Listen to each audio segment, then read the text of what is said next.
didn't get a chance to do a live last week. I do apologize for that. I was away on vacation, so I don't apologize quite that much, but it's okay. Today we had the Imola Grand Prix, the Emilia Romagna Grand Prix, which I must say is one of my personal favorite Grand Prix on the calendar. I've said that enough in my last video that I posted. If you haven't seen that one, please go check it out. It is in my channel. Now let's dive right into it. This was probably the best race we've had so far this season. Obviously, as a Ferrari fan, I would have loved to see Ferrari win. And I was hoping they would be quite competitive, to be honest, at home with the upgrades. Everybody talked about these promised upgrades that were supposed to bring us to the promised land.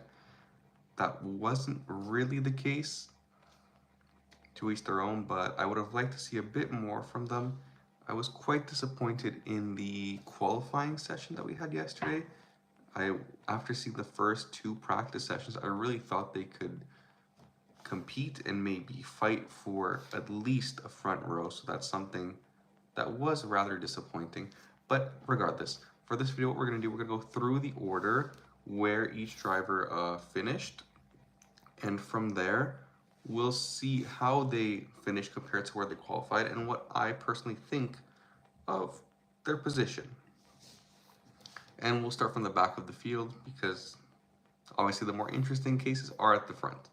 Now, today, Alexander Albon had quite an unfortunate weekend, and he didn't even end up finishing the race. Now, he probably would have finished much higher, but he did have that issue with the tires, with the wheel not being bolted on properly. I think it was the front right, if I remember correctly. This completely compromised his race. It was an early pit stop right at the beginning of the race. Not much he can do. He was down a lap. I'm sure there was dirty air, a lot of blue flags. His race basically ended before it even got to properly start, which is quite disappointing for him. Now, he didn't qualify extremely high either. I mean, he qualified in 14th, which is quite good for that Williams, but it wasn't like he was meant to be getting into those points. Hi, Megamind. Welcome to the stream. If you have any questions, let me know in the chat. Anything you'd like to touch on, let me know what your thoughts on the race were as well. But as for Albon, he didn't really get a chance to shine. I don't think he would have been challenging for points because those top 10 fighters and those top 10 finishers were pretty set. So unfortunate weekend for him. Probably would have wanted some more. Next up, we had Fernando Alonso, who probably had the worst race that I personally can remember in years. And after a horrible qualifying session, which granted could be due to the fact that he had a pretty big shunt in FP3, which meant that he might not have been too confident going into the qualifying session. But, you know, it doesn't really matter because at the end of the day, he qualified horribly by his standards. And we're talking about Fernando Alonso here, so it was a horrible qualifying session for him. And unfortunately, the race wasn't any better. I know they made some changes on the car. Yeah, it's like you're saying, Megamind, he did have to start P20. He was starting from the pit lane, which meant that really there wasn't going to be much being made. I made a joke on Twitter that regardless of where he starts, he'll still beat Stroll. And somehow this is the one weekend where Stroll actually did very well and carried the team, which I don't think we say often or almost ever, to be honest. But that's the way it goes. You win some, you lose some. In his case, he wins most, loses rarely, but this was a pretty bad weekend for Alonso. I'm sure he'll be looking forward to Monaco next week, where, you know, he had a great weekend last year. What did he qualify? Second, and he just got inched out by Verstappen, if I remember properly. But yeah, I don't think we're going to be making a habit out of Stroll beating Fernando. This is a one-off, I think. I think it's a one-off. Next up, we had the Kick Saubers, Valtteri Bottas, who in his post-race interviews, I think, said he wasn't too happy with the early pit stop that they had to do because this meant that he was basically skating for the last 10 laps. Now, I don't think he would have finished much higher. I think, I haven't checked, I got home pretty late, I didn't get a chance to check afterwards, but I don't think they have any points yet, so it doesn't really make a difference. However, I'm sure he would have liked to finish higher up, and especially when the benchmark is, you know, Logan Sargent finished in P17, which was ahead of Valtteri Bottas, and that says quite a bit. I mean, if Logan Sargent is beating you, then you know you're probably not on the proper strategy for the race day. It is what it is. I'm sure they'll be looking for more next weekend. Didn't expect too much from them, but definitely want to see him get within those points. And they keep trying all of these crazy strategies, which it's cool. It's great to try different strategies, but at some point you just have to, either get very lucky or try something, something classic, traditional, but make it work. So it's either they have to work on upgrading their car or they simply have to get very, very lucky. So like I said, Logan Sargent finished 17th. I guess by his standards, this is pretty good after his Miami Grand Prix where he basically gifted Lando Norris the win.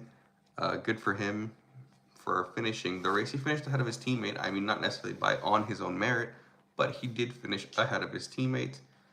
And there's already been rumors that Antonelli would be subbing in for him this weekend at Imola. So the fact that he's even in the car, in some sense, is a positive sign for him. So hopefully he either picks it up or we get some news from there. But overall, he needs to start scoring points. Obviously, the team is relying on Albon to score the majority of their points, but ideally you would like to have your second driver scoring as well, right? I mean, that's what makes it a balance. That's why you have two drivers. So Logan Sargent definitely needs to start scoring points to be able to, prove that he deserves to be within that team.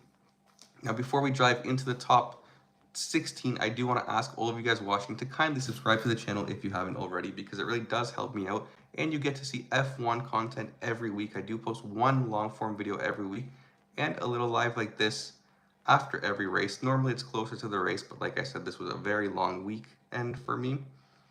So if you can, I'd greatly appreciate it, and that would help me out. Back to the top 16. In 16th, we had Pierre Gasly, who also said he felt pretty solid in the car at the beginning of the race, but afterwards they just greatly fell off as well. Now, that Alpine has been improving since the start of the season until now. They have improved that Alpine, and it is looking much more solid than it was before. Yeah, not much more to say to that. His teammate Esteban Ocon finished in 14th, which is getting closer and closer to the points. They did get their first points, but they're improving. They're not horrible at the back of the field as they used to be at the start of the season. And this reminds me of McLaren. I think it was McLaren either last season or 2 years ago. I think it was last season where they were way behind. No, it was 2 years ago when Ricciardo was still there. They were way behind, and then they picked it up all of a sudden, and look where they are now. Now, I'm not saying Alpine's going to be doing this exact same thing, but they are showing some signs of improvement. Hopefully they continue in that direction. It's great to see from them. So Pierre Gasly in 16th. In 15th, we had Zhou Guanyu, the other Kick Sauber Ferrari.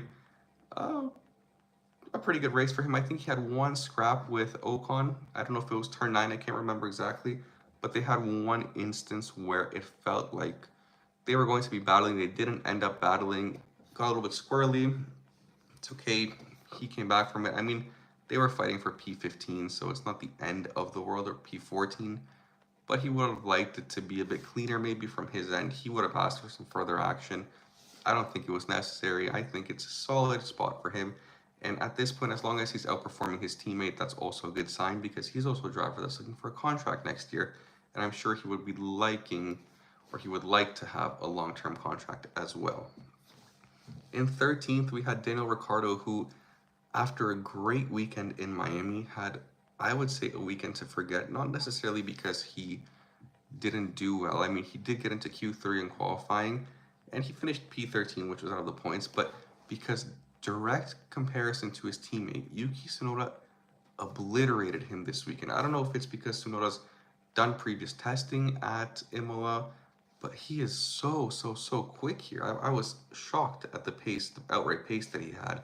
And the thing is that Ricciardo, I mean, we always talk about how he's in the hot seat. He needs to perform to get not even a chance. We used to be talking about him having a chance at the Red Bull seat in 2025. Now we're talking about a chance at him having any seat this year and next year. So anytime Yuki beats him, it is not looking great for Daniel Ricciardo. Not a horrible weekend, but at this point, any weekend where he isn't at least scoring points is a weekend he can't afford to be having at this point in his career. Now, in 12th position, we have another driver who is hopefully looking to get some sort of contract for next year, Kevin Magnussen. At this point, I think it's a hobby of his to be visiting the stewards, and you could tell by his driving style that he's a bit more cautious than he was before having those 10 penalty points. He does not want to get the 12 and miss a race because, again, you're out of the car for a race and you can't show what you've got if you're not in the car, right? So he has to be racing, he has to be getting points. Again, direct comparison to his teammate, Nico Hülkenberg's quick. You know, last year before, or 2 years ago, before Hülkenberg got into the car for the Haas, that's when Magnussen was showing everybody how quick he was to his teammate, and now it's the opposite. So he needs to be doing better. It was unfortunate in qualifying yesterday with Oscar Piastri impeding him at the end of Q1. He probably, at this point, I would say, definitely could have gotten into Q2 with the pace of the car. Not so certain about Q3, but Q2 would have been doable. He would have started higher up on the grid, and that would have made it much easier to get an overall higher finishing position. And when those two Haas cars are closer together, it makes it much simpler for the team to work maybe some strategy in where they can fight, at least bring one of the cars home into the points, if not both. Today, unfortunately, that wasn't the case because even his teammate, who qualified much higher up, finished in P11, just outside of the points. That's Nico Hülkenberg, who's been a king in qualifying this year. He dropped down. He didn't drop down. He finished exactly where he started. No, he started in 10th. He dropped down 1 point from where he started. And at the beginning of the race, it looked like he had a great launch because he overtook two cars right on the opening straight and got into P8 going in out of turn 3, I believe it was. Unfortunately, they didn't have the best pit strategy. They got undercut by Yuki Tsunoda. And then there was just some cars charging from behind. Perez was quicker on pace. Who else do we have? Stroll was quicker on pace, fresher tires. Unfortunate weekend for Haas in a race where they genuinely could have at least snuck 1 point out, especially if they didn't get undercut by Yuki Tsunoda. Which brings us to our 10th place finisher, Yuki Tsunoda, who had a great weekend overall. Great weekend. And he's had a couple great weekends recently. And if we can say for Ricciardo that he's hurting his stock, you know, Yuki Tsunoda is showing that he has improved greatly, both from a racing standpoint, but from a maturity standpoint. He seems to be much more for the team. He's much calmer. He seems to be blossoming into that role of semi-leader within that team. And now I know it's strange to say when you have Daniel Ricciardo as your teammate that you may be the leader. And although he's younger, he's been with the team for longer. There's not much noise around him. He's just doing his job and putting in performances. And at the end of the day, that's what keeps you in this sport, is your performance. So good for Yuki Tsunoda. Well-deserved point in the AlphaTauri, or the V-Carb as it's now known. Next up, we have Aston Martin savior Lance Stroll in 9th position. Always something to say about Lance Stroll. Good for him. Happy for my fellow Canadian. Don't expect the car to be much higher. It's a weekend where he looks very good compared to his teammate who didn't even get into the points. He salvaged a couple points for Aston Martin. He said he had some fun towards the end of the race where he was overtaking cars on fresher tires. He kept it clean, which is always a good thing for Lance Stroll. Yeah, solid weekend for him. Nothing more to add. We'll see how they do in Monaco. I always have my fears whenever there is a wall close to a Stroll. So hopefully we don't get anything too crazy at Monaco next weekend. In 8th position, we have Sergio Perez, who up until this point was having a pretty solid year. He's been qualifying well. He's been doing good in the races. I mean, he's been selling himself basically for the 2025 Red Bull seat. But this race is a reminder of last season when he was trying to do too much, didn't get into Q3, definitely started on the back foot. Although I do love the track, it's a track where it's quite difficult to overtake. He did do well. I mean, obviously it's a car that's much quicker than some other cars. And yeah, not the best race for him. Would have liked some more. I know they said they were hoping for a safety car at some point. That's why they extended the hard stint for as long as they could before they went on to the medium compound, but definitely could have been a better stint. Look at this, we have another comment from Cami Football. Name a football or soccer player. Are we talking current or old? I'm not the biggest football fan, but if you have to ask me who my favorite player is, I would probably say Gheorghe Hagi, a old Romanian star. And right now, I was always a Messi fan, but that's because I always preferred Messi over Ronaldo. But again, there's not too much I can add about football or soccer, so I do apologize for that. That's why this is a Formula One channel. In 7th position, we had one of the two Mercedes drivers in George Russell, who genuinely probably would have been in 6th position, but they did swap between their two drivers. I'm not sure why. I don't even think they're sure why. I actually don't really care because it's 6th, 7th. They did get the team one extra point because now George Russell, on those fresh tires, having pitted towards the end of the race, was able to get the fastest lap, which is a pretty good extra point for Mercedes, although I don't know if they necessarily need it, but it's definitely good to have. They were having a pretty lonesome race, George Russell and Lewis Hamilton. It was just them two doing their own thing. They weren't even fighting each other. Hamilton said he didn't feel lonely. Russell said he felt rather lonely. So I'm not sure what the actual, it's probably a medium somewhere in between the two, but I am sure they'd like to see some more.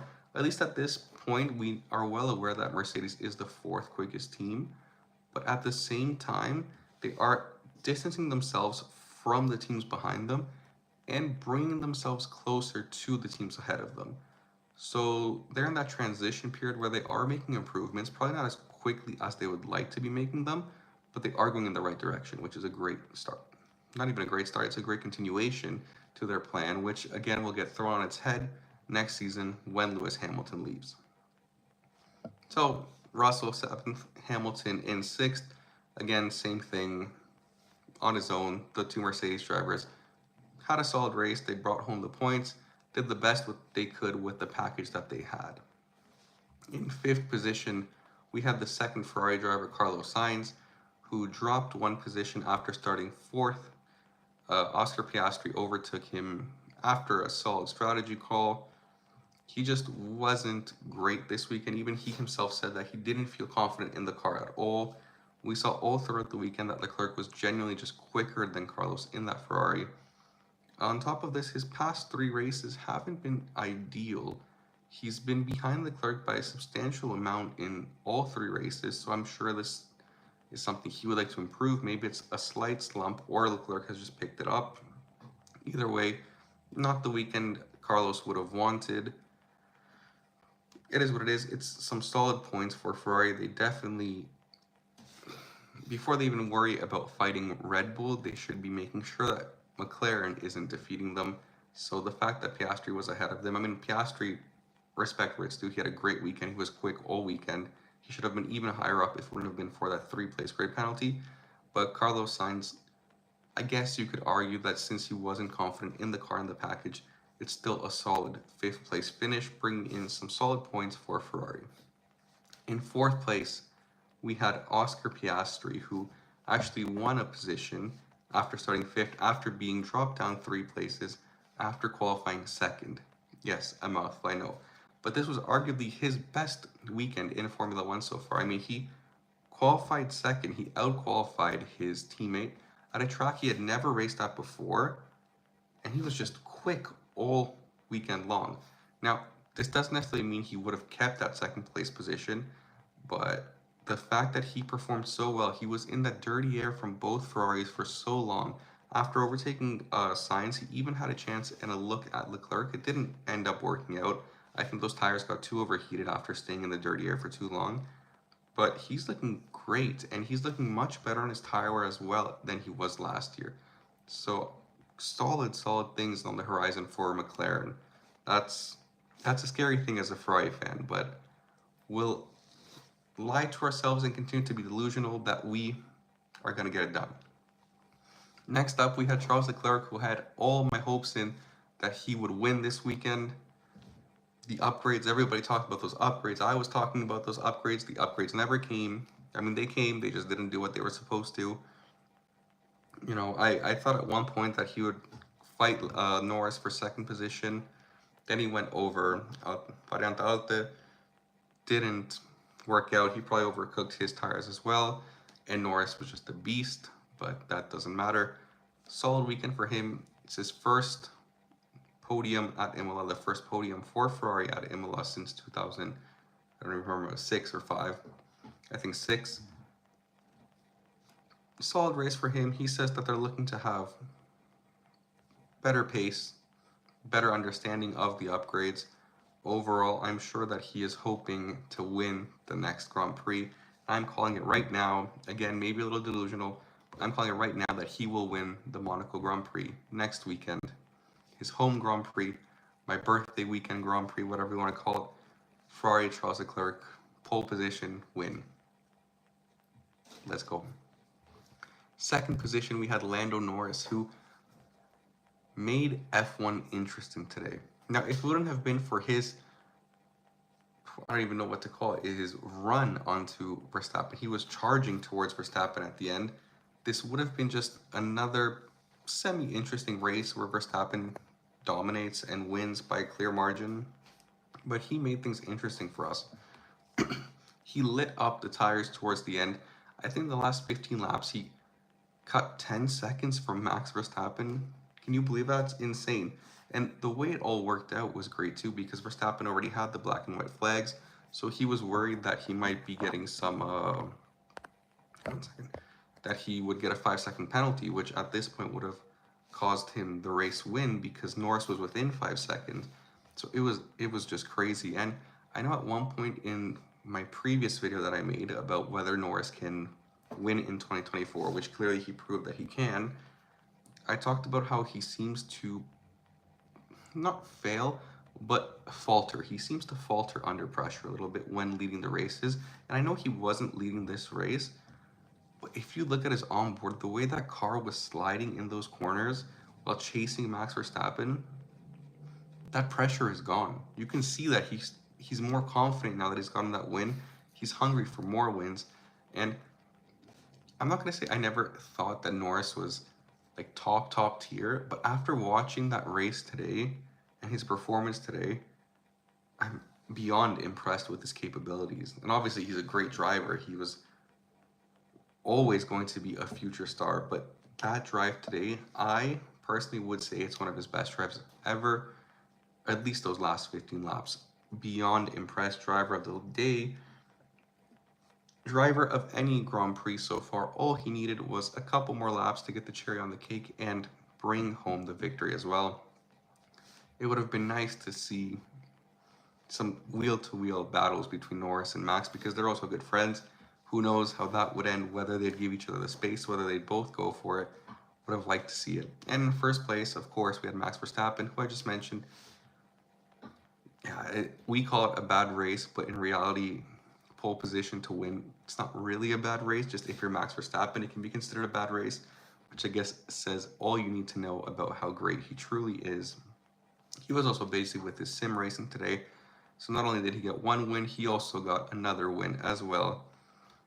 You know, I would have liked to see, again, the battle between the two, but I can't fault Verstappen for being great. You know, on a weekend where it looked like they weren't going to be the team to beat, they were the team to beat, and nobody beat them. Next up, we have Monaco in 1 week's time. Again, as with every race, I'm rooting for Ferrari, I'm rooting for Leclerc. I'm hoping that this is finally the year that Leclerc gets that also coveted home win at Monaco.